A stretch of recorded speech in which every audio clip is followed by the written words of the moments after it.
காதல் திருமணம் பண்ண ஒரு தம்பதி. அந்த பெண்ணுடைய ஜாதி பிடிக்கலன்னு சொல்லி அந்த பையன் வீட்ல ஏத்துக்கல. திருமணம் ஆயிருச்சு, குழந்தை பிறந்துருச்சு. ஆனா இன்னுமே ஏத்துக்கல. ஆனா தன்னுடைய கணவர் மட்டும் அம்மா, அப்பா வீட்டுக்கு போயிட்டு வர்றாரு. என்னையும் என் குழந்தையும் ஏத்துக்கல. என்ன வந்து ஒரு மனுஷங்களாவே மதிக்க மாட்டேங்கிறாங்க. அப்படின்னு அவ்ளோ ஃபீல் பண்றாங்க. இதில ஃபர்ஸ்ட்டு தப்பு நம்ம சொல்ல வேண்டியது அந்த பையன தான். ஏன்னா, தன் மனைவியோட எல்லாம் தெரிஞ்சு தானே இவங்க கல்யாணம் பண்ணிக்கிறாங்க. அதுக்கப்புறம் தன் மனைவிக்கு மரியாதை இல்லாத இடத்துல இவர் மட்டும் போயிட்டு வரும்போது, அந்த பெண்ணுக்கான கண்ணியம் அங்க இல்லல்ல. தன் குழந்தையிலே ஏத்துக்கல. அப்ப எப்படி இவர் போலாம்? அடுத்தது இந்த ஜாதின்னு சொல்றவங்க எல்லாத்துக்கும் நான் சொல்ல வர்றது ஒரே ஒரு விஷயம் தான். என்னத்தங்க ஜாதி? இப்ப நீங்க ஒரு ஆபத்துல இருக்கீங்க, கஷ்டத்துல இருக்கீங்க. உங்கள வந்து என் ஜாதிக்காரன் தான் என்ன காப்பாத்தணும் அப்படின்னு சொல்லுவீங்களா?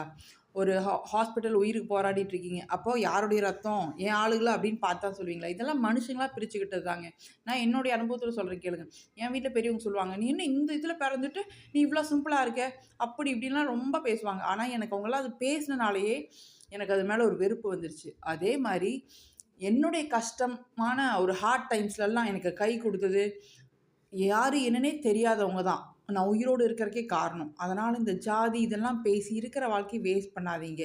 வாழ்க்கை ஒரு முறை தான். எல்லாரும் ஒண்ணு தான். எல்லார் உடம்புலயும் ரத்தம் தான் ஓடுது. இந்த உயர்ந்த ஜாதின்னு சொல்றாங்கல்ல, இவங்க உடம்புலலாம் அப்படியே பாலும் தேனுமா ஓடுது. எல்லார் உடம்புலயும் ஒண்ணு தான். அதனால இந்த மாரி முட்டாள்தனமான இதுலருந்து வெளிய வாங்க.